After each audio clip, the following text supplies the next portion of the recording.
mbokk téléspectateur yu ITV di leen dalal jàmm seen plateau kennu askan wi tey jii ci altine bi ñu am mbégte dalal Mouhamadou Lamine Sano mooy président de l'association des experts en logistique du Sénégal naka noonu nga nekk professeur ci université publique privée yi fii ci Sénégal naka noonu ca Gabon nga nekk tamit formateur et consultant en supply chain management et logistique transport Mouhamadou Lamine Sano man lay dalal jàmm ci plateau kennu askan wi fii ci ITV. jërëjëf El Hadj Cissé maa ngi lay sant di la gërëm ci invitation bi di sargal aussi seen télé bi ñu ngi gis ni vraiment mi ngi apporter benn touche spéciale ci média Sénégal bi donc maa ngi lay gërëm aussi bu baax di nuyu aussi téléspectateurs ITV yëpp. jërëjëf Mouhamadou Lamine Sano tey ñu fas yéene waxtaanee reprise bi nga xamante ni moo am ci transport interurbain bi oto yi jóge Dakar di dem Thiès wala Saint-Louis wala Louga ak yeneen dëkk loolu dañ ko yaatal ci kanam tuuti ndax ci yan pexe nañ mën a teg ba mbir mi jaar ci yoon ndax nemmeeku nañ ay rëkk-rëkk dem ba tey te am na tamit ay gare routière yi nga xamante ni ba fuñ toll nii tàmbaleeguñ ndax ñoom dañ ni pareeguñu dañ ko yaatal ci kanam tuuti waaye dañuy dem ca ministère de la santé et de l'action sociale ñu ànd ak docteur Marie Khemesse Ngom Ndiaye moom mooy directrice générale de la santé mu ñëw ñun ci tolluwaayu feebar bi di coronavirus fii ci Sénégal.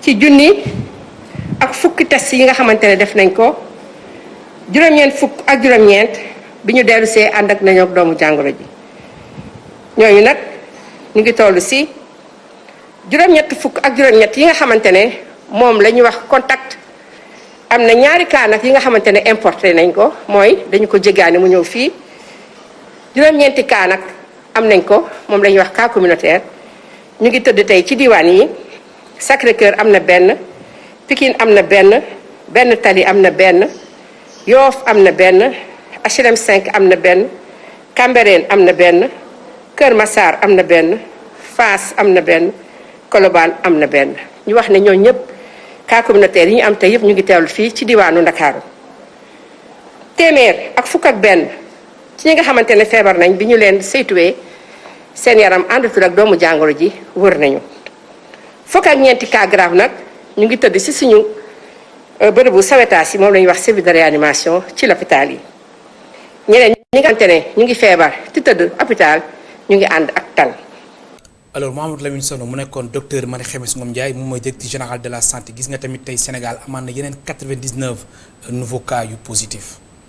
waaw jàngat bi suñ ko xoolee toujours mooy depuis feebar bi commencé ba léegi boo xoolee maanaam ñun cas yi day gën di yokk boo xoolee cas yi mi ngi gën a yokk te boo xoolee dafa dépendre rek ci taille échantillon bi ñu jël ça veut dire que suñu defoon dépistage bu gën a mag peut-être mën nañ trouver nombre bu gën a mag loolu mais juste que benn échantillon la ñu jël te boo xoolee chaque fois mi ngi tourner autour de 7% 6% 8% donc man jàngat bi ma ci am en tant que logisticien dafa nekk benn crise sanitaire bu ñëw ànd ak léegi benn crise économique maanaam wàllum coronavirus bi boo xoolee ñun Sénégal ak Afrique maanaam dañu am benn genre wërsëg que ni feebar bi ñëw na sonnaluñu trop comme nu mu sonnalee réewu tubaab yi loolu lu ko waral peut-être ñu bëri xamuñu ko peut-être mbiru yàlla la mën na man dama jàpp ni mbiru yàlla la mais dama jàpp ni réew yi mel na Amérique ay réew yu am doole ay Allemagne ay France ñoom maanaam feebar bi daf leen impacté te pourtant ñoom boo xoolee seen logistique dafa taxaw parce que dafa am lu ñuy tuddee ci logistique d'urgence dafa am avant la crise pendant la crise après la crise balay crise bi di ñëw bu ñuy dund crise bi mais bu crise bi jàllee ñun boo xoolee ñun suñu réew yi maanaam ñun dañuy manqué avant bi dañuy manqué après bi mais maanaam pendant bi la ñuy dund nii c'est-à-dire que boo xoolee sax ni ñu koy gérer genre pilotage à vue la c'est-à-dire que ñun dañ koy gérer sous le coup de l'émotion boo xoolee mais comme on dit souvent si boo xoolee information bi ministère di joxe baax na plan de communication boobu di wax nit ñi feebar beeg nombre de cas yi loolu lu baax la mais boo xoolee ñun maanaam jàngatuñu ci événement yi passé par exemple xam nga Ebola amoon na fi ñu am fi benn cas mais bi cas boobu jàllee gars yi def nañu ay études maanaam jàngat wax ni war nañ def lii mais boo xoolee loolu defuñu ci dara léegi bi coronavirus bi ñëwee daf ñu bett parce que ñun parewuñu même réew yu pare affaire bi daf leen ëpp doole. waxatuma la ak ñun ñi nga xam ni parewuñ te boo xoolee ñun ni ñuy dundee feebar bi début bi ni Sénégalais yëpp déggaloon mbir mi di protéger wu di takk masque léegi maanaam ñun wàcc nañu domaine wàññeeku na bu doole parce que ñun mën nañu gérer benn mbir ci sur le plan émotionnel maanaam bu ñu tiitee mën nañ jël ay action affaire mais après su jàllee rek. waaw après da ngay gis ñu bàyyeeku te actuellement moom la ñu constaté ci réew mi. bon alors Mamadou Lamine Sano yow sa xam-xam fa màcc ci wàllum logistique wàllum tamit transport coow li bëre woon na. ba ñu bëree naan dañu war a ubbi gaar yi oto yi di mën dem si région ak région gis nañ li nu mel am na dem ci 5 heures du matin. sa ban gis-gis wala premier constat bi lan lay doon. ci wàllum reprise transport interurbain bi. bon xam nga transport Cissé dafa nekk lu xaw doy waar parce que boo xoolee transport day refléter image yu réew. transport loolu lay refléter c'est-à-dire ni sa réew mel ni sa askan mel sa réew noonu la sa transport di refléter. waaw par exemple boo nekkee ci réew bu développé organisé wu da ngay gis transport bi ni mu organisé wu boo ñëwee ci réew bu nasax maanaam ci wàllu organisation. day gis ni transport bi désorganisé donc transport day refléter maanaam bi ñu toogee ba pare boo xoolee ñun suñu économie maanaam ci production de service bi transport daf ci am doole trop léegi bi ñuy tëjee yoon yi peut-être dinañ ci dellu si parce que man ni ñuy tëjee yoon yi déjà man d'accord uma ci. ñu tëjee yoon yi. waaw par exemple annoncé woon. non parce que xam nga même école xam nga man jàngalekat la bi président di jël décret dafa xëy rek ni arrêté na cours yi mais booy arrêté dara da nga koy planifier ba pare. mënoon nañu permettre enseignants yi dem pendant 2 jours préparer xool nan la ñuy def fekkee dañu war a jox étudiants yi wala élèves ay exercices ay cas pratiques ranger seen ay bagages et cetera. donc mais comme dañ nekkoon si mode bu urgence bi nga xamante ni mënul woon xaar est-ce que dañu yaakaaroo loolu moo tax nguur gi mu taxaw temm ni mbir mi daal amul demal ma ñëw foog ñu tëj. waaw mais du parce que moo tax moom laa la wax sànq ni la ñun parewuñu ko ñun maanaam préparé wu ñun dañu ko subir. ñun pandémie bi dañ ko subir préparer même bi cas yi jëkkee commencé am dañu foogoon ni rek maanaam Chine lay yem ak ci réewu tubaab bi. xalaatuñu woon. boo feebar bi ñëwee rek ni bërëb nekk Chine ak Europe ñun waroon nañ taxaw temm. fàggani parce que boo xoolee sénégalais yi ñu bëri ñu ngi nekk Chine sénégalais yu bëri fii commerçant yi dañuy dem Chine di yóbbu jënd ay marchandises di ñëw donc léegi mondialisation la nekk village planétaire la adduna bi benn réew rek la donc bii loolu commencé ñu war a xam ni comme sénégalais day tukki. ba pare dafa nekk dëkk boo xam ne day recevoir ay nit waroon nañu préparer affaire bi mais ñun dañu raté loolu il a fallu que ñu commencé am benn cas si lañ commencé di waxu coronavirus si lañ def ay communication bi ñu commencé nag affaire yi di ñu ni non lii tubaab rek lay dal. waaw bon xam nga début bi loolu doon wax daan lii du dal nit ku ñuul léegi bi ñu commencé am muy dal nit ku ñuul commencé am décès si la gars yi commencé tiit mais au début jële wuñ ko woon vraiment lu farlu wuñ ci woon.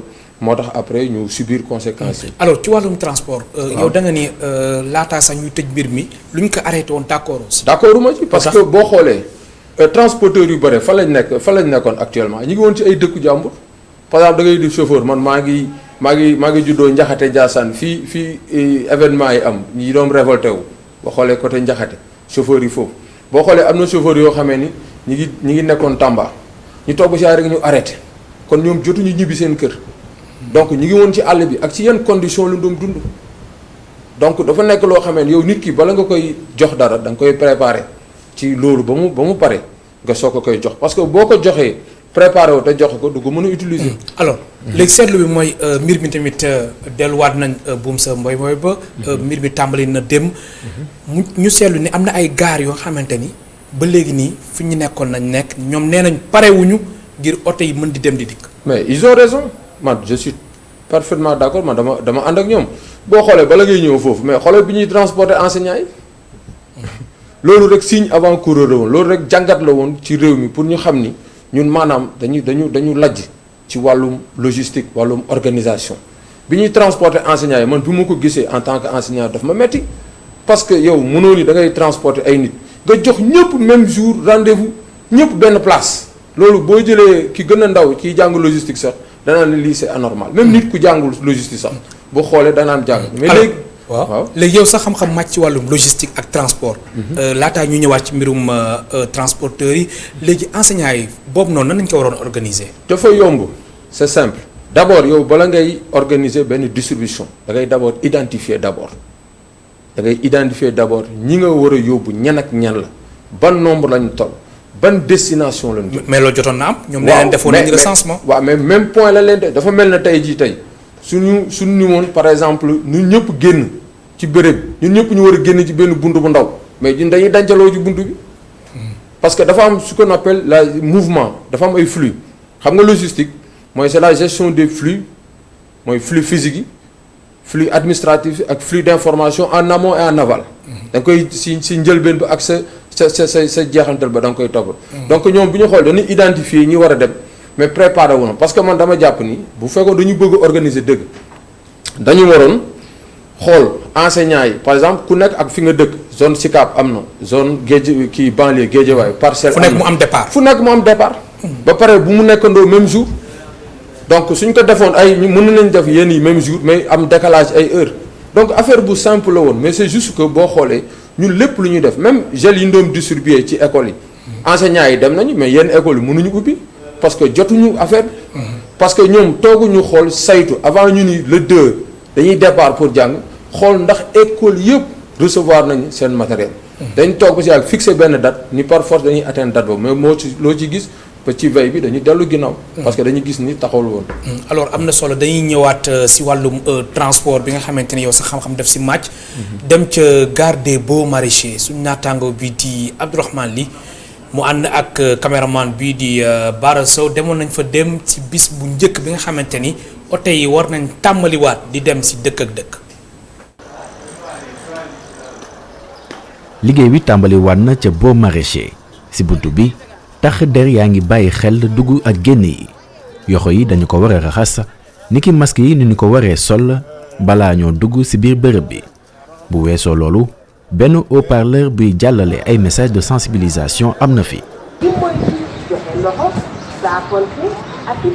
ñi fas yéene tukki ñu ci mel ni Mamadou Ka respecté nañu yooye mesure solul masque ga wante kaalam la musóoroo ba mu nëbb bakken bekk gémmiñ wi mu nekk ci biiri transport en commun bi businessman bi dëkkee Diourbel ngi ñuy xamal ni daa càng Dakar niki fukki fan ak juróom. mais yàkkamti naa moom parce que depuis 15 jours maa ngi ci àll bi te affaire business la ñu liggéey oto yi am na ay affaire yu jafe-jafe xam nga réew mi fi mu toll ñu woo la sa gàlle nga war a dem doo mën a dem wala léegoo-léeg ngay dem di nëbbatu mooy loolu xam nga rek fi mu nekk ni maa ngi yëg di ñaan yoonu jàmm ak salaam rek ab dem fekk njaboot gi ci jàmm ak salaam di ñaanal waa réew mi rek. mu nekk delloo buum ca boy ga nga xamante ni yombutoon bu ñu sukkandikoo ci directeur généralu gare bi daanaka juróomi waxtu ci fajar gare bi daa feesoon dell daanaka ñi bëggoon a tukki ñoo ëppoon oto yi fi nekkoon. loolu wax dëgg yàlla sóoraale woon nañ ko ndax xamoon nañ ne oto yu bëri ñu ngi tak ci àll bi te mënuñ taal seen oto rek ñëw faaw ñu xaar ba am client foofu ñëw Dakar pour mën a yóbbu waa Dakar noonu la transport moo tax. dañuy sensibiliser nit ñi ñu xool jéem a programmer seen tukki fii ba àllarba alxamis ba àjjuma nga xam ne ni buuxante du am ci gaar bi nit ñi duñ ci dajaloo. mu di mbir bu xaw a delluwaat ni mu waree gannaaw bu ay daamar jógee ci région yi dellu si waat fii ci Ndakaaru ay région yu ci mel ni Diourbel bu Ousmane Samb jógee chauffeur bi leen ngi ñuy xamal ni amul benn jafe-jafe ci voyage am gu njëkk gannaaw matukaay yi nguur yi jël. bi ñu ñëwee.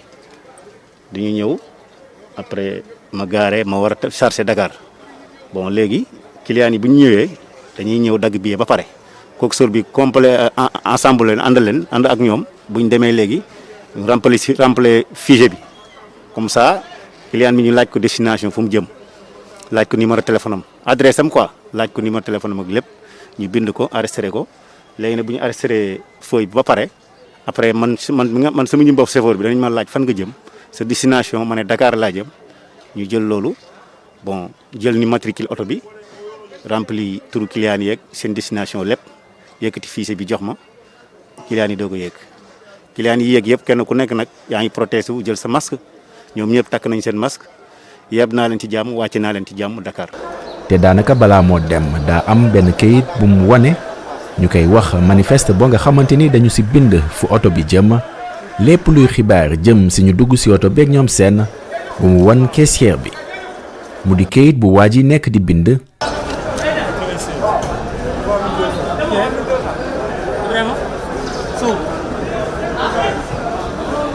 mu di mbir bu may soxna si mu yéeg ci biir bus bi ngir wutali Mbuur ngir seeti waajuram gu jigéen bu mu gëj a gis ñetti weer a ngi ni. ça fait 3 mois yoo xamante ne ni dew ma seet sama yaay ba ma déggee nag ubbi nañu yoon bi dama ci am contentement trop moo tax tey rek ma xëy bëgg a dem seeti sama yaay. parce que tamit neexul nga toog war a dem seeti mbokk yi war a dem seeti sa famille te mënoo dem léegi nii ñu ko def nii ça fait l'occasion pour nga dem boo fa amee 2 jours 3 jours maximum nga daw ñibbisiwaat. mu di delloowaat buum ca boy boy go nga xamante ni chauffeur yeeg ñuy liggéeyee ci gaar bi bég nañu ci loolu rawatina nag ñuy ñëw ngir dem tukki ji.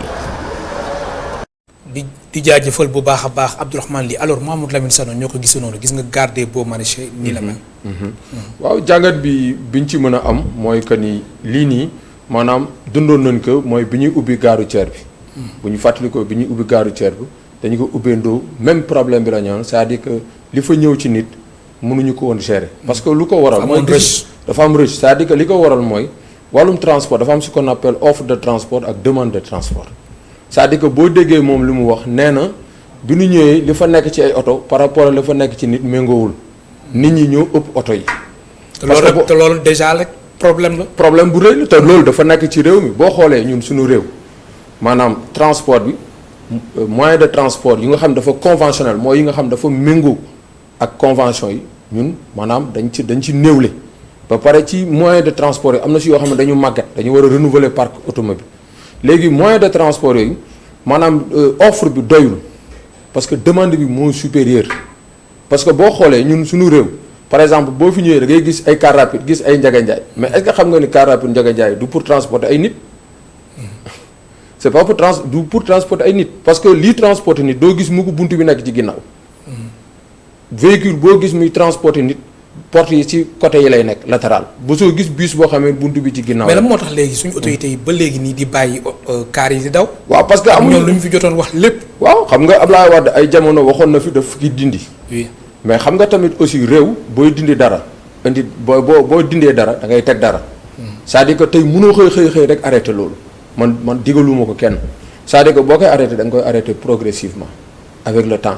nga leen di jàppale aussi ba ñoom ñu mën a changement ñu renouveler parc automobile parce que même gare routière boo maraîchère bii ngay gis am na oto yu fa nekk yoo xamee ni ñëpp xam na ni maanaam oto yooyu war nañu renouveler parc automobile donc rush bii fa am nii man lii nii fa am bettu ma non bettu ma léegi nag boo gisee ci biir intervention bi ci biir reportage bi maanaam ñi ngi wane manifeste bi waaw fi ñuy reporté ni xam nga man bind seen numéro téléphone seen tour seen xam nga loolu ñu ngi koy wane léegi mais loolu dafa waroon am depuis le premier jour c'est-à-dire que du lu bees quoi c'est-à-dire que kon ñoom li ñuy def nii maanaam manifeste bi def loolu dafa war a nekk tous les jours même suñu woon sax coronavirus dafa war a am mais yow boo seetloo suñu réew actuellement bi feebar bi commencé ba bëri yu bëri yi ñuy def c'est des gestes yoo xam ne chaque jour da nga ko war a def donc ça veut dire que ni ñun feebar bi dafa ñu bëgg a yar te xam nga nag nit nag mënoo ñàkk yar sa doom ba gan ñëw nga ni da nga bëgg a yar sa doom bu gan gi ñëwee da koy wan yar di koom rek.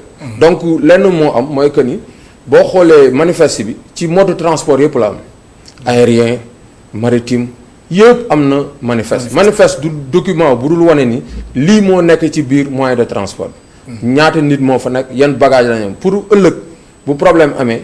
dañuy mën a xam ñan ñoo fi nekkoon ak ku nekk ban bagage la moom. mais su weesoo loolu aussi gestion wu manifeste bi xam nga ñoom fi nga koy bind suñ si paree aussi war nañ ko garder. foo xamante ni du nekk fu nekk la ko nit war a mën a for wala ñu koy jox jaaykatu gerte jeeg. non wala jaaykatu boutique bi manifeste c'est un document document bu am importance la. manifeste boo demee ci wàllu maritime nga koy xam déjà booy dédouaner marchandise ci maritime manifeste bi nga yóbbu. donc document bu am importance la c'est juste que ñun. dañu bàyyi ba yenn mbir yi am. ñu commencé di def yenn affaire moo tax boo xoolee ni ñu koy defee baaxul. am na ku nekk si ligne bi ñu jël suñu téléspectateur bu njëkk si 33 824 88 06 allo. salaamaaleykum Cissé. waaleykum salaam. marhaban ziar naa la. alhamdulilah delloo ziar. comme d'habitude rek di masawu sénégalais yi ci difficulté yi traversé. fan nga ñu woowee kilifa gi. maa ngi woowee tamit dina bàyyi. bisimilah kilifa gi. Cissé. damay ànd ak monsieur bi ci li mu wax loolu sax moo gën a tax ma dugg.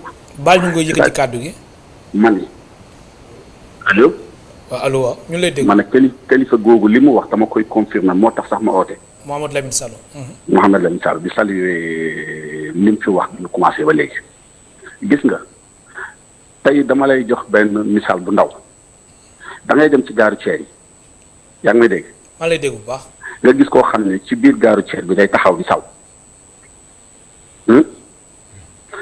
li ñu def ñoom coxeurs yi ak chauffeurs yi c'est-à-dire mbir mi tamit bu ñu ko jël teg lépp état transporteurs yi il faut que tamit ñoom it ñu jàppale état pour que sénégalais yi xam ne seen xaalis bii ñuy fay dañu ko fay pour dem mais dañu ko fay pour dem avec sécurité bu mat sëkk. man mënuma comprendre bus nga yëpp ci 70 personnes identifié ci kenn A ba Z mu déparé Dakar ba Diaw bi dama lay jox benn misaal bu ndaw sama benn xarit maa ngi ñaan yàlla mu yërëm ko jógee na Dakar jëm si fii ci Kaolack si sa dee na ñetti fan mënuñoo fexe ba identifié xam fu mu nekk loolu xam nga wallahi tallahi te bi mu koy mujjee gis Medina Baye fii la ñëw dem ziyaara sëriñ bi man ak moom ñëw ànd mu dellu Dakar ci liggéeyam benn weekend mu jigee Dakar di ñëw Kaolack seet si jabaram ak ñaari doomam oto bi def soog ci yoon bi 3 jours ñuy def ay communiqué ci rajo yi di dem fu nekk ndekkee dee na ba yóbbu ko ci ay margo biñ ko identifié daanaka xaw na yàqu kon gouvernement Sénégal war nañu taxaw bu baax mais transporteurs yi war nañu ko accompagner gis nga ay mesures accompagnement la war a àndal gis nga dama lay jox benn wax bu ndaw rek gis nga reportage bi nga def ci boo maraîcher nit ñi takk ay masque jël ay gel gis nga loolu yàlla gaaw jëlee ci épidémie bi mais ay fan rek lay am Sénégal moo mën commencé comme ni ko monsieur bi waxee masque yi ñëpp a doon tànk au début. te léegi nit ñi commencé am nañ nit ñu commencé bàyyeeku sax. dëgg ma waxal la tey dama génn jógee ko sama kër. maa ngi takk suma masque. ma gis policier bi taxaw ci pegg marché bi. Cissé. bi ma xoolee suma bët ba mu raw maanaam gauche droite penku xarfu man rek laa gis na maa ci takk masque. wallahi tallahi te masque bi même bu dul épidémie bi ma wax la ci benn affaire man toujours damay wax sama jabar bu may dégg ak keneen ma ne masque bi même bu dul dara baax na mën na la protéger ci ay poussière saxaaru oto yi léeg-léeg ngay wax ak nit ku mel ni man da xaw a mal organisé muy wax di la tafli nga dugg ci oto et tant d'autres choses ak yi ngay nooy ak yooyu masque bi même bu dul épidémie bii nit dafa war buy génn dem ci nit ñi ci marché yi ci oto yi ci fu mu mën a doon nga takk masque protéger sa bopp protéger nii si may daanele Sénégalais yi laay wax ñu gaaw a fàttali te 3 mois yi dund nañu ñoo xam ne ku yeewu toon war ngaa yeewu man jàngkat fi daara la waaye dama dégg bu benn bés ñu ne le juge Kéba Mbaye mos na wax benn wax mu ne Sénégalais yëpp tëdd nañ ci seen biir néegi waaye ñëpp nelawuñu effectivement Sénégalais yi nañu xam ne ñi ñu dénk réew mi dañu ko war a liggéey force la parce que kenn waxul leen kaay leen ñu dénk leen ñoom ñoo na jox leen ñi ñu liggéeyal leen te ku ne xam ne na gestion épidémie bii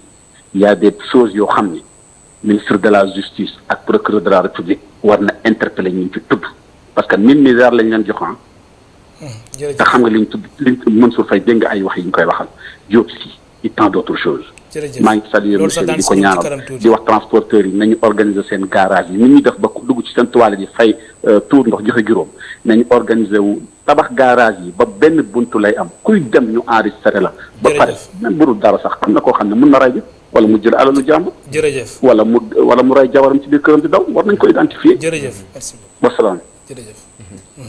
alors su weesoo moom lu mu wax suñu gaar yi est-ce que répondre na si norme yi nga xamante ni gaar noonu la war a mel.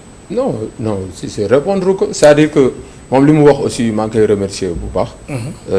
di ko wax Amine ci ñaan yi donc gis nga boo xoolee ñun suñu chauffeurs yi ay jàmbaar lañu maanaam man chauffeurs yi dama leen respecté. parce que boo ci xoolee ñu si bëri maanaam dañuy daan seen doole légalement di liggéey am tamit apport bu rëy ci économie bi mais dafa laaj secteur boo xam ne dañ ko war a réorganiser ci suuf ba ci kaw dañu war a réorganiser maanaam li gars yi di wax rek dañu war a organiser système de transport moom moo waral mooy li ngay wax c'est-à-dire que mesures yi ñuy jël nii yëpp li ko waral mooy que ni feebar bi la bu feebar bi jàllee da ngay gis gars yi dañuy delluwaat fi ñu nekkoon doy na waar am na ku nekk si ligne bi allo allo. allo salaamaaleykum. waaleykum salaam. baal ñu nga wàññi télé bi. waaw maa ngi wàññi télé bi waaw. bismillah fa nga ñu woowee kilifa gi. maa ngi lay woowee Dakar mais maa ngi dëkk région de Kolda. bismillah. waaw seen thème bi am na solo lool. macha allah. ndaxte tey képp kuy seetaan ITV. da ngay xam ne chaque jour ya nga ni jàngal nit ñi li ñu waxoon yëpp daanaka ay redivision ngeen nekk mais sénégalais yi. bon nañ ma baal ak démb boo gisee ñëpp dañoo bugg a demandoo. ñii bëggoon dem ci semaine yële passé ci mois yële passé yëpp ñu bloqué leen fii Dakar ñu bëggoon dem bay ji yëpp ñu bloqué leen fii te instant bi ni encore maa ngi ñaan di lancer sama appel ministre des transports ndax xoolaat mu waxat ak gars yi prix yi dañ ko relever tellement que dafa cher. dañu yokk prix yi dafa cher. allo yi. dañu yokk prix yi. prix yi am na yoo xam ne tey gars yi ñu ngi wax ne diggante Kolda ak Siré bis mun nga kaa jël 8000 francs ba 9000 francs ah. loolu même bu dee ci kër c'est pas normal ndaxte da nga doon gis ku jógee Kolda di ñëw fii 6000 francs la doon fay. léegi boo jógee Dakar di delluwaat Kolda da ngay fay 7000. loolu mun nañ ci comprendre ndaxte da ngay ñëw Dakar fii pour liggéey boo amee xaalis xam nga pour teg ci 1000 francs rek loolu du dara mais boo jógee fële di ñëw fii nii mun nekk da ngay ñëw ut fii xam nga loolu mënuñ ci mais instant bii nii Kolda ak nawet bi ni muy annoncé gare routière bi c'est pas. gare routière bi doo ko bu leen neexee sax bu ngeen ànd foofu bu si kanamee tuuti nag ci def reportage ngeen xool ko billahi wallahi da ngay découragé sax te encore lenn rek laa yokku ci li ngeen di wax nii surtout kii génne sànq rek pour enregistrement des personnes boo gisee booy jaar Gambie tey da ngay gis dañoo teg foofu ci poste police bi képp ku ñëw dañ lay identifier da ngay teg sa baaraam yi jël sa carte kii bi carte d'identité bi ñu xool après ñu jël kii bi caméra bi comme ni ñu doon defee carte d'identité yi ñu xool la est-ce que directement yow la wala du yow te képp ku ñëw foofu balaa ngay jàll dañ lay identifier xanaa nga sàcc de gars yi ñu ne la waaw da ngay wiiri ne balaa ñu lay gis fekkee yoroo papier te loolu c'est pas normal yow chauffeur bi yow yaa war a jàppale sa employé yow mun nga yóbbaale criminel mun nga yóbbaale koo xam ne dafa def crime mun nga yóbbaale ku nekk mais léegi kooku bu amul carte d'identité amul papier nga ne ko wiiril ne balaa su dul loolu policiers yi bu ñu la jàppee buñ la jàppee dañu lay toroxal wala ñu tardel ñu fii. jërëjëf loolu c'est pas normal. jërëjëf. waaw xam nga loolu moom baaxul. te état mun na nekk gare bu ne mu def ko waaw may ma rek ma terminer. très rapidement waaw léegi nag gare bu ne wala région bu ne gars yi mun nañ ko def comme ni ñu defee ci Gambie bi xam nga lan laa ci man ci sama xalaat bu boobu. waaw mu gaaw bu gàtt rek. booba dañuy sóoraale péri bi en cas d'accident nga xam ne bu amee njombe rek gars yi dinañ xam ni ñaata personne moo traversé foofu maa ngi remercier Sénégal yëpp maa ngi jéggalu nag merci beaucoup. jërëjëf ñoo ko déggandoo kon lii day wane ni aussi manifeste bi moom am na solo. non dafa am solo li mu wax sànq c'est-à-dire que gis nga ñun dañuy def ay erreurs yu grave mooy li mu wax sànq gi nee na ki génn àdduna ba moom ay fan. très bien c'est-à-dire que manifeste moom mooy tracé maanaam transport bi nga jugee place bi ba bi nga yegg place bële ñan ak ñan ñoo si nekk yan bagage loolu sax daf lay tax tey même kenn mën na jugal ay bagage yoo xam ne baaxul ci biir kii bi ñu génn ñu ni ku moom bagage mënu moomu ko parce que dara wanewul ni moom bagage bi. donc loolu yëpp dafa nekk ay jàngat mais boo xoolee li ñuy wax nii yëpp lu tax reçu bii di am. te prix bi yokk c'est parce que bu demande supérieure offre prix bi day yokk loolu conséquence la. conséquence la. am na ku nekk si ligne bi ñu jëlaat suñu beneen mbokk bu nekk si ligne bi allo. allo.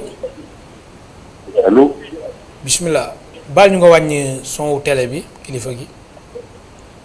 voilà man maa ngi toll fii Bassoul.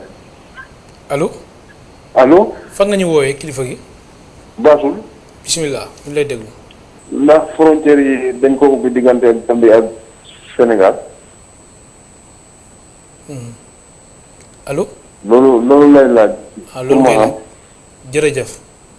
loolu moom yaakaar naa ne moom frontière yi moom ubbeeguñ ko ba fu ñu toll nii. alors léegi ci wàllum gaar yi ak organisation suñu transport lan moo tax ba léegi nii ñu am retard ndax sànq rek joxe nga benn exemple nga ni kaar yi bunt bi waru nekk ci ginnaaw. waaw léegi conséquence bi lan la. conséquence bi mooy li ma la wax bi ñuy tàmbali c'est-à-dire que yow askan boo gis seen transport day méngoog ñoom boo xoolee ñun tey ji problème bi am du problème transport xam nga dafa am transport intra-urbain am interurbain. interurbain mooy entre dëkk yi intra-urbain mooy fii ci biir Dakar. boo xoolee problème bi ñu am li ko waral du transport bi c'est parce que li ñu yenn transport routier moom la attanul. parce que ferroviaire bi dafa dee. c'est-à-dire suñu bëggee ñun suñu transport soxaliku foog ñu développer transport ferroviaire parce que transport ferroviaire lu mu mën a yóbbu ci nit mais benn oto mënu ko yóbbu donc boo xoolee réew yi nga gis ñu taxaw ci économie jëlal réew yi gën a mag ci économie boo xoolee seen transport ferroviaire dafa développé muy Chine boo demee ay États-Unis réew yooyu boo fa demee seen transport ferroviaire dafa parce que transport ferroviaire moo mën a dimbale transport routier non seulement mu noyyi mais aussi tamit ñun ñu xool suñu transport routier bi li ko gën a nasaxal daf ci bokk mooy aménagement territoire bi daf ci bokk ni ñuy aménager territoire boo xoolee tey ji pour transport véhicules yi di déplacer dafa nekk problème bu rëy. c'est vrai parce que boo xoolee nit ñi ñooy dox ci tali bi. waaw n'est-ce pas. wala ñu lal si kaw trottoir yi. waaw donc transport bi maanaam dafa am problème yu bëri même si nag état bi def na vraiment ay jéego parce que tegoon nañ fi PAST. mooy programme d'ajustement sectoriel du transport teg nañ fi tam PAMI programme d'amélioration de la mobilité. mais man je pense bien aussi que train express régional bi am na solo. waaw mais TER yow ànd nga si wala TER bi. waaw man coow li bëri na. waaw xam nga TER bi moom. baal ma jël ku nekk si lii bi ñëw si TER bi allo allo. waaw ça va na nga def. bisimilah kilifa gi fan nga ñëw woowee. maa ngi lay woowee Sandiara. bisimilah. léegi dafa am benn question mu la bëggoon a poser. xam nga boo déggee manifester yi parce que ñu jóge ci gaar yi la. n'est-ce pas. waaw ñu lay dégg waaw. waaw léegi man fekkat maa nekk ci yoon bi nag war a dem par exemple war a dem ma jógee oto bi jógee par exemple Dakar war a dem côté Kaolack oto fekk ma ci yoon bi xam nga man boobaa man bokkatu ma ci manifester bi jógee gaaw Dakar léegi man bu boobaa man nan lañ may def. dina la tontu léegi question maanaam ñi nga xam ne dañuy yor oto yi yooru da jël client yi nekk ci yoon bi léegi ñooñu lan ngeen sóoraale ci ñooñu. jërëjëf. voilà merci beaucoup. vraiment nga rafetlu émission bi ñun ñu ngi koy tuddee ci wàllu transport transbordement. transbordement mooy transshipment mooy yàkkale. yàkkale mooy yàkkale lañ koy wax ci wolof. waaw c'est-à-dire que tey booy jël oto xam nga da ngay signé moom contrat ni koy jël ma yóbbu ma Ndar yow mu dem ba Ndar wàcce la jugal la beneen oto léegi bu fekkee dafa am manifeste si biir manifeste bi dañ koy ci notifier. dañ koy wax ni kii bu yeggee am na benn dafay wàcc oto bi beneen oto jël ko.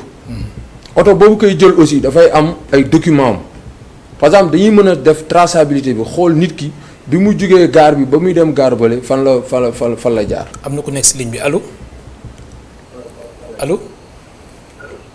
El Hadj Malick. bisimilah. waaw ñu ngi lay nuyu. alhamdulilah. di nuyu sa invité bi monsieur Sow. Sano Mamadou Lamine Sano. waaw moom Sano ñu ngi koy nuyu bu baax. fan nga ñu woowee. maa ngi leen di woowee Malika. Daam Laay Malika. Daam waaw Daam. waaw El Hadj Malick. gis nga mbirum transport moom dama jàpp ni état bi fi mu toll nii daf ñu vraiment daf ñu xaw a bàyyi ak sunu responsabilité. ah bon. ah oui El Hadj Malick fi mu toll nii. mbirum Covid 19 bi. Sénégalais bu nekk yaa war a jël sa responsabilité bopp. nga aar sa bopp.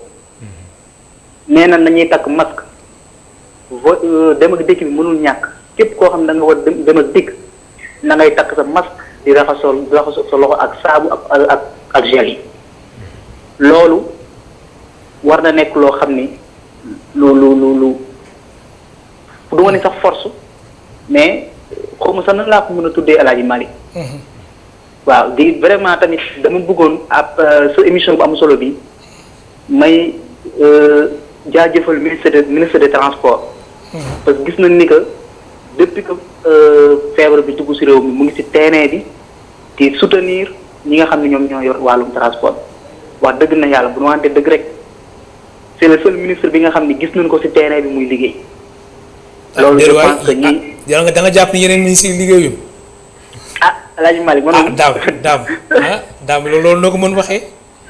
déedéet. ah yeneen ministres yi ñuy liggéey de. loolu laa yaakaar waaw yeneen ministres yi ñu ngi liggéey. mais man même ministre de la santé tamit yaakaar naa mu ngi liggéey de. ak yeneen ministres yi tamit ak yeneen ministres yi. waaw macha allah ministre de la santé moom dañ koy ñaanal mu continuer liggéey bi mu gën a jëm kanam macha allah. mais man ministre de transport man maa dégg transporteurs yi ñu ni ministre de transport luñ ko mën a waxal mu ngi si terrain bi di liggéey. kon kooku mérito na jaajëfal. jërëjëf ñu Sanu ñu ngi lay nuyu bu baax di rafetlu waxtaan bi bu baax a baax. jërëjëf jërëjëf. Sano. waaw xam nga waaw li ma nangu mooy que ni boo xoolee transport terrestre boo xoolee bi feebar bi amee yow transport routier da nga gis mu yëngatu trop pourtant yeneen transport yëpp affaire bi crise bi daf leen affecté. si aérien bi laal na ko. maritime te boo xoolee transport boo jëlee transport yi li mu englobé yëpp transport routier mi ngi ci joué 31%. 31%.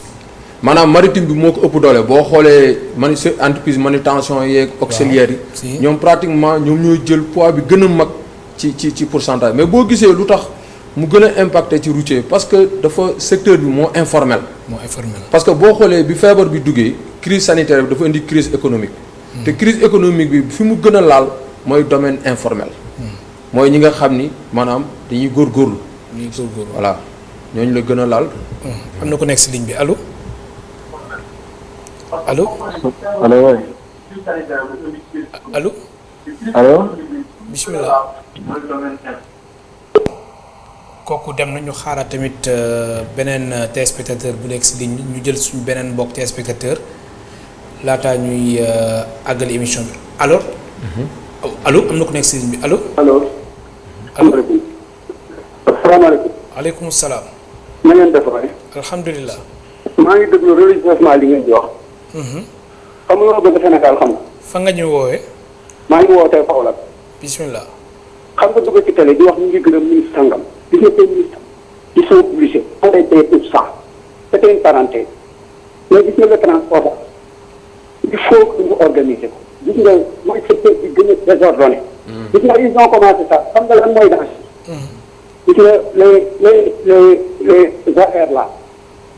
xam nga fi ñuy déparé jusqu'à mënuñu def ay kii li ngeen wax manifeste parce que ñoom seen bopp ñan ñoo ci jàng fi ñuy départ gis nga c'est un début xoolal ba la Joola bi ñu suuxee qu'est-ce qu'on a fait on a respecté tous les affaires yëpp dañ ko respecté Sénégal nekk dans les normes te bu ñu ci 2 semaines ñu delluwaat sosaan le désordre bi xam nga def na mooy maraudage bi loolu bi mooy xam ne mooy lan mooy horaire te gis nga nafaate bi dafa ëpp gis nga Sénégal transport bi moo handicapé nit ñi da ngeen il faut sécurité quand il y a le fait dañuy augmenté gis nga mënuloo leen réglé gis nga pandémie gis nga di koy yokk gis nga transport bi le gouvernement doit être très fort ak ngeen pour parler de la les de passer des mots jërëjëf xanaa xamoo ne le Covid ça c'est dafay wàllaat ci ci yaram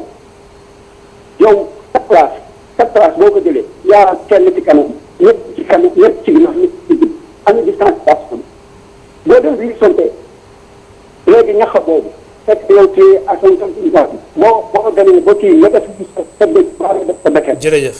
ab sa bi nga jàpp waaye dama ne gis nga boo leen bëggee affaire bi leer gis nga fi ngeen di brisé gis nga li ngeen di seetaan nii gis nga gouvernement bi li koy dal xam nga lan moo koy dal ñun ñu jël ay yëf fekk leen xam nga ndax lan dañu naan lañ leen seetaan gis nga affaire bi on ne peut pas faire comme le passage de. merci beaucoup jërëjëf extrêmement dangereux. gis nga boo leen xew gisee li xew Brésil bés bu ñu dalee on sera comme le Brésil. jërëjëf mbokk lu ñu desee si ay simili bëriwul ñu lay gërëm baax di la sant alors Sano gis nga wax nañ fi mbirum organisation bi alors comme mbir mi ubbiwaat nañ ko lan la ñu war a mën a def ngir bañ mbir mi daal indi ay ñoom bi. waaw éviter le pire. waaw actuellement xam nga boo xoolee maanaam président bi mu waxee dafa ni na gars yi dëkk ak feebar bi. mais j'ai l'impression dafa mel ni maanaam askan wi comprendre ñu message bi parce que aussi gis nga transport dafa am sociologie des transports dafa am. c'est-à-dire que boo xoolee ñun bi bateau le Joola amee. mais boo duggee oto bu feesee bu ñu duggee ñu ko ay wàccal. waaw 2001. waaw parce que boobu tiit nañu parce que ñun lépp bu ñuy réagir ci émotion lañ koy réagir. léegi bi affaire bi passé da nga gis gars yi commencé waat. commencé waat di yeb ba mu fees dell. actuellement reprendre nañ ko. ça veut dire que ñun comme li ngay wax ñun li ñuy def nii actuellement moom la ñu war a def normalement léegi li waa ji wax sànq man dama cee d'accord système de transport bi dañ ko war a réorganiser. te bu ñu koy réorganiser du ñu yem rek ci routier te pourtant yéen actuellement li ñuy wax ni boo maraîcher mais transport de personne rek la mais dafa am transport de marchandise. loolu ci transport la bokk. transport de marchandise bien sûr. voilà transport de marchandise boobu sax moo ñu yóbbu ci wàllum aide alimentaire bi. waaw gis nañ programme d'urgence aide alimentaire bi coow li tamit bëri na am na ay régions yu jot am na ñoo xam ne jotaguñ xëccoo bi commencé na coow li bëri na alors mbir mi ba mu tàmbalee ak coow yi si jotoon am yëpp est-ce que nguur gi tànk yu mu tegoon noonu la. waaw non man moom si début ba laa ni lii moom bon ni ma ko xalaatee man. da nga gisoon ay failles. waaw ay failles si début bi parce que gis nga lii ñuy def nii yëpp wàllu transport la parce que boo xoolee yaa ngi jugee si transport de personne dem transport de marchandise parce que moom laa la wax ni la transport day méngoog askan bi nu muy dund gis nga boo xoolee ci aide alimentaire bi distribution la yow da ngay distribuer zone bu nekk nga distribuer yóbbu fa maanaam même su fekkee ni mën nañ débattre ci distribution yi bii lu tax ñuy joxe ay ceeb ak loolu moom beneen débat la. waaw suukar dëwlin waaw ay suukar dëwlin loolu beneen débat la. mais boo xoolee est-ce que suukar ak ceeb dëwlin peut-être moom la nit ñi soxla man j'en doute fort parce que nit ki bala nga koy jox dara da ngay bëgg a xam moom lan la bëgg ba pare maanaam man mënuma ñëw tey may la parfum fekk ni yow da nga allergique parfum donc boobaa maa ngi lay lor donc li am solo mooy que ni distribution aide alimentaire bi man dama ci émettre ay critiques yu bëri ci début. lu tax parce que boo xoolee yow booy distribuer aide alimentaire d'abord da nga war a identifier sa cible ba pare yow lan nga dégg tey ci affaire aide alimentaire am na ñoo xamee ni dañu fay. waaw pour ñu jox leen. te am na ñoo xamante ni yor nañu. waaw maanaam seen situation baax na ba pare ñu koy xëccoo. am na ñoo xam ne soxlawuñ ko moom laa la wax. xam nga tey boo identifié wul sa cible xamoo kan moo ko soxla kan moo ko méngool yow booy distribution bi déjà day jaar yoon. en plus mais loolu est-ce que jotul am. ah non amul bu amoon doo dégg ñu naan la nit day fay pour ñu jox ko mu aide alimentaire. doo dégg ñu jox ay jox ñi nga xamante ni ñoo ko yelloo ñoo ko soxla. waaw mais yow boo xoolee tabaski xar yi ñuy joxe di joxe aide mais da ngay gis koo xamee day ñëw foofu di laaj xar te fekk am na njëgu xar c'est-à-dire que ñun tey lu tax lii indi problème bi muy côté santé bi gis nga boo xoolee santé bi feebar bi ni ñu ko jëlee nii man à coup sûr ñi le personnel médical bi nga xam ni dañ leen war a jaajëfal ñoom d'accord uñ ci situation bi nu mu demee nii mais xam nga peut-être mënuñu ci dara parce que crise sanitaire bi dafa indi crise économique mais boo moytul dañuy delluwaat ci crise sanitaire te loolu yàlla nañu ci yàlla musal. donc dafa nekk situation boo xamee ni fànn woo dem gis nga aide alimentaire bi non seulement ci identification des besoins yi dañ ko raté xamuñu ñan ñoo ko soxla réellement ci distribution bi boo gisee transporteur dañ ni woon na leen jox ñu distribuer ceeb bi te duñu fay mais pourtant ñoom dégluwuñ leen. parce que tout simplement boo xoolee ci organisation bi am na ay oto yoo xamee ni jël na leen ñuy distribuer ceeb te ñoom méngoowuñu déjà moyen de transport yu ñu doon utiliser. méngoowul ak moyen de transport marchandise loo xam ne dafay jëm ci biiru nit. parce que dafa am ce qu'on appelle les conditions normales yoo xam ne les normes de sécurité. et de sûreté et d'hygiène. am na solo Mouhamadou Lamine Sall maa ngi lay gërëm bu baax di la sant. maa ngi lay waxtaan bi moom moo nekk gën yaatal mais waxtu wi jeex na. amul benn problème maa ngi lay gërëm aussi ci invitation bi. aussi itam vraiment di la encourager. parce que vraiment ñi ngi gis liggéey bu rafet bi ngay def. di encourager aussi itam seen télé bi. wax leen aussi itam ñu continuer parce que ñun jàngalekat yi ñun télé boo xamee ni dafay yee nit ñi la ñu bëgg. mais pas télé buy nelawloo nit ñi. merci beaucoup Mouhamadou Lamine Sall wax gi am na solo ma fàttali ne yow yaay président de l'association des experts en logistique du Sénégal naka noonu nga nekk formateur et consultant en supply chain management et logistique transport ci gërëm bu baax suñu mbokk ci spectateurs yi ba suba incha allah ñeenti waxtu.